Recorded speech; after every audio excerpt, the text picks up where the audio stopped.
Dear friends, మనం last వీడియోలో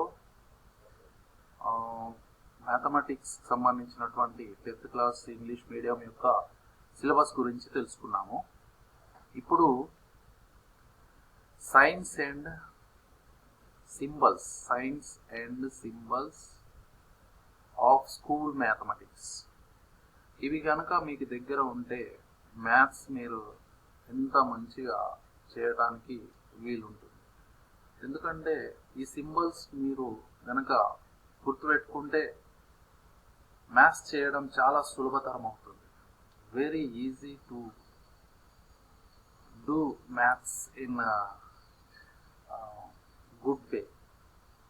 okay, చూడండి, ఇక్కడ మనకు సింబల్స్ ఇచ్చారు, రీడ్ యాజ్ ఇచ్చారు అండ్ మ్యాథమెటికల్ మీనింగ్ ఇచ్చారు.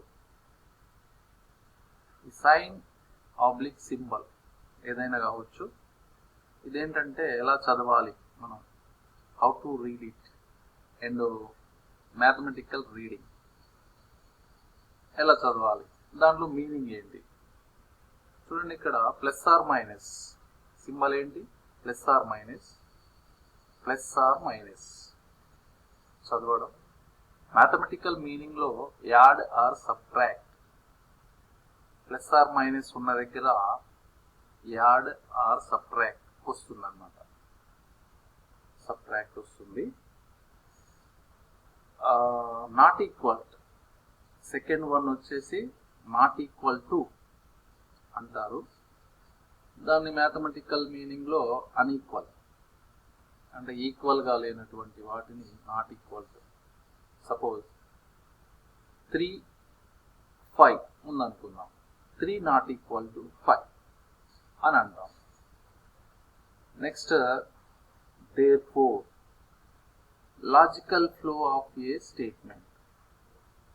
therefore అంటే ఏంటి, logical flow of A statement అంటే మనం కాంక్లూజన్ ఇచ్చేటప్పుడు మ్యాథ్స్లో ఒక ప్రాబ్లం చేసి కాంక్లూజన్ ఇచ్చేటప్పుడు therefore అని వాడతాం. అలాగే ఇన్ఫినైట్ అంటే నాట్ ఫైనైట్ అంటే ఇన్ఫినైట్ అన్నమాట.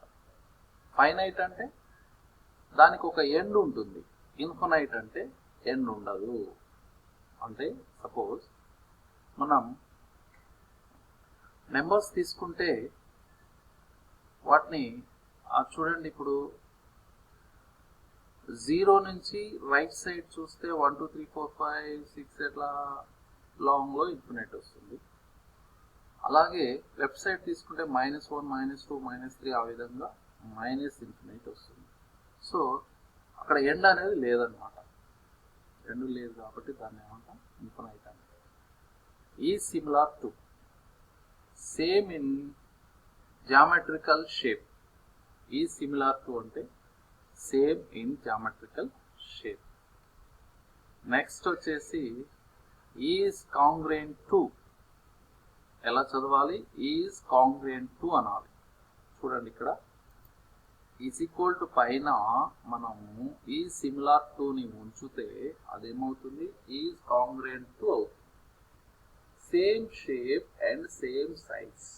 ఇవి మనకు ట్రయాంగిల్స్లలో, సర్కిల్స్లలో, ఇంకా రెక్టాంగిల్స్లలో అలా మనము ఈజ్ కాంగ్రుయెంట్ టు వస్తుంది అన్నమాట. మెయిన్ ఎక్కువగా ట్రయాంగిల్స్లలో వస్తుంది. Is identically equal to. Next అంటే ఈజ్ ఈక్వల్ టు పైన ఒక లైన్ ఉంచితే అదేమవుతుందట, ఈజ్ ఐడెంటికలీ ఈక్వల్ టు అంటే ఈక్వలెంట్ స్టేట్మెంట్స్. మ్యాథమెటికల్ మీనింగ్ ఏంటి, equivalent statement. For all, next వచ్చేసి ఫర్ ఆల్ అంటే యూనివర్సల్ క్వాంటిఫైయర్.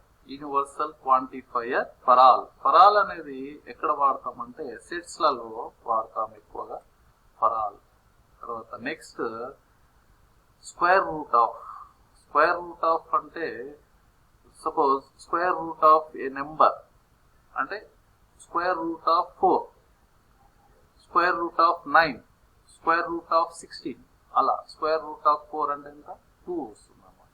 దాన్ని స్క్వేర్ రూట్ ఆఫ్ దీన్ని cube root of a number. Cube root of a number అంటే ఇప్పుడు సపోజ్ మనం 27 తీసుకుందాం. క్యూబ్ రూట్ ఆఫ్ 27 ఎంత అవుతుంది? 3 అవుతుంది. ఎందుకు? 3 3 జా 9, 3 జా 27. అంటే 3 3లు ఉంటే అది క్యూబ్ రూట్ లో మనం 1/3 3 క్యూబ్ 1/3 చేస్తే 3 3 క్యాన్సిల్ అవుతుంది, 3 మిగులుతుంది. సో దీన్ని ఏమంటారు? క్యూబ్ రూట్ అంటారు. కప్ ఆఫ్ ఈ విధంగా యూ లాగా ఉంటే దాన్ని ఏమంటారు? Cup of. Union of sets అంటే రెండు సెట్స్ ని మనము యాడ్ చేయడానికి పనిచేస్తుంది. అంటే ఇందులో 4 ఎలిమెంట్స్, అందులో 5 ఎలిమెంట్స్ ఉన్నట్లయితే ఆ రెండు సెట్స్ లో ఉన్నటువంటి 4 5 ఎలిమెంట్స్ కలిపి 9 ఎలిమెంట్స్ గా రాస్తాం. దాన్ని యూనియన్ ఆఫ్ సెట్స్ అంటాం. ఇంటర్సెక్షన్ క్యాప్ ఆఫ్, దీని ఏమంటారు? క్యాప్ ఆఫ్ అని రీడ్ చేయాలి. యాక్చువల్ గా మనం దీన్ని యూనియన్ అంటాము, దీన్ని ఇంటర్సెక్షన్ అంటాము. మ్యాథమెటికల్ మీనింగ్ లో ఇంటర్సెక్షన్ ఆఫ్ సెట్స్. కానీ మరి చదివేటప్పుడు మనం క్యాప్ ఆఫ్ కప్ ఆఫ్ అని చదవాలి. మాక్సిమం మనము union of sets, intersection of sets అని చదువుతారు. సో ఇది ఎందుకు యూజ్ చేస్తుందంటే ఇంటర్సెక్షన్ అంటే ఇది కామన్ ఎలిమెంట్స్ ఉన్నటువంటి సెట్స్. కామన్ ఎలిమెంట్స్ అంటే ఏ సెట్ లో ఉన్నటువంటి ఎలిమెంట్లు బి సెట్ లో ఉన్న ఎలిమెంట్లలో కామన్ ఏవైతే ఉంటావో అవి తీసుకునేటటువంటి ప్రక్రియని ఇంటర్సెక్షన్ అని అంటారు. పై అంటే సింబల్ ఫర్ గోల్డెన్ రేషియో. అంటే పై అంటే ఏంటంటే ఒక సెట్ లో ఎలాంటి ఎలిమెంట్స్ లేనటువంటిది అంటే ఖాళీ సెట్ ని పై అని అంటారు. అంటే దాంట్లో ఎలాంటివి కూడా ఉండవు అన్నమాట. నెక్స్ట్ వచ్చేసి పర్సెంట్ ఆఫ్ చదివేటప్పుడు పర్సెంట్ ఆఫ్ అంటాం. అది మ్యాథమెటికల్ మీనింగ్ పర్ 100. అంటే పర్సెంట్ అనేది దేనికి తీసుకుంటారట? 100కి తీసుకుంటాము. ఇప్పుడు సపోజ్ 10% అని అంటాం. 10% అంటే ఎంత అవుతుంది? 10/100 అంటే 1/10 అవుతుంది. ఆ విధంగా పర్సెంట్ తీసుకోవాలి. ఒక 10 కాదు, 20%, 30%, 40%, 50% అలా ఎలాగైనా తీసుకోవచ్చు. డిగ్రీ. Next degree.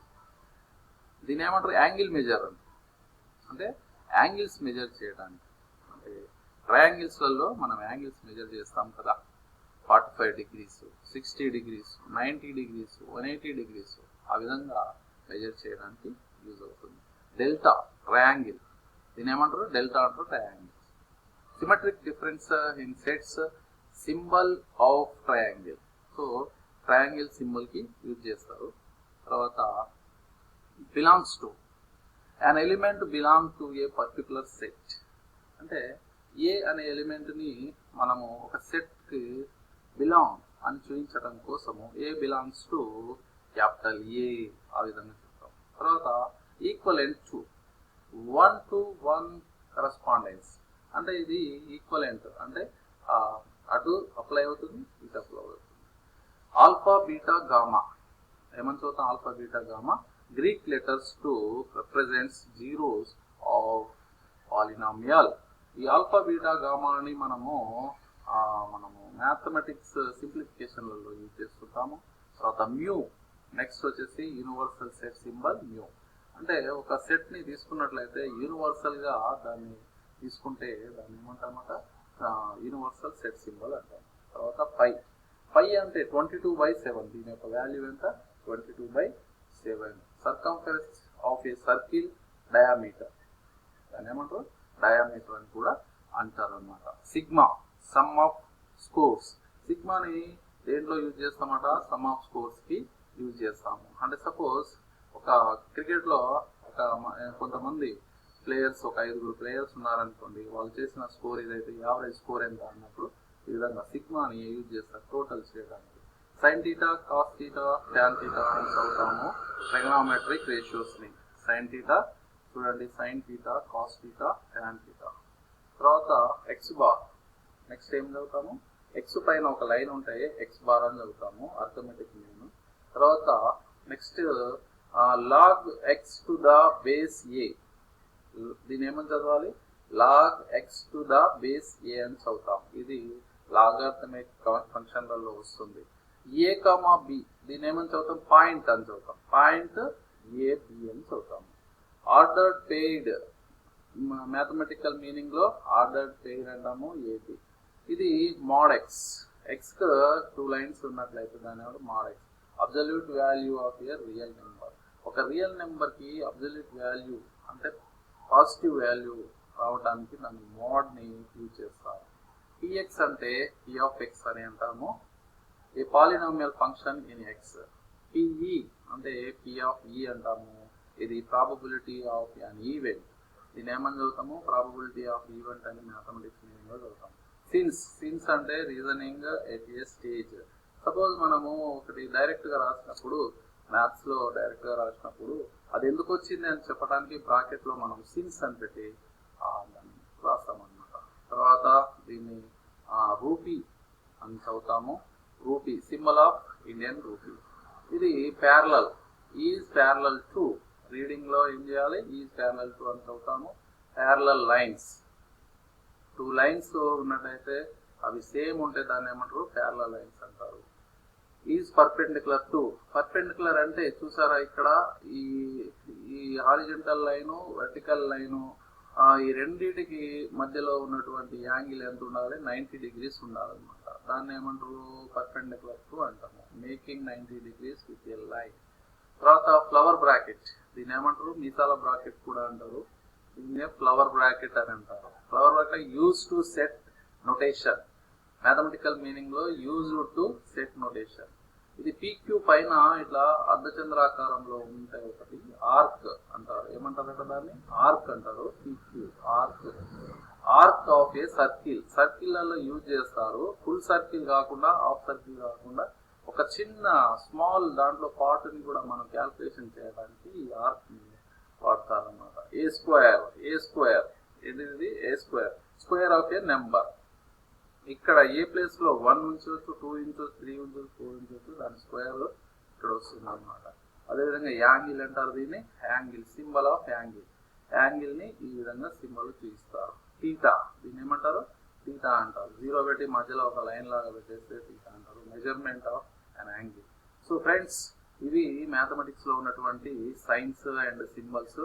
ఇవి కనుక మనకు తెలిసినాయి అనుకోండి, మనము మ్యాథ్స్ ఈజీగా చేయడానికి వీలుంటుంది. కాబట్టి స్టూడెంట్స్ మీరు ఇవన్నీ బాగా బైహార్ట్ చేసుకొని జ్ఞాపకం ఉంచుకుంటారని నేను అనుకుంటున్నాను.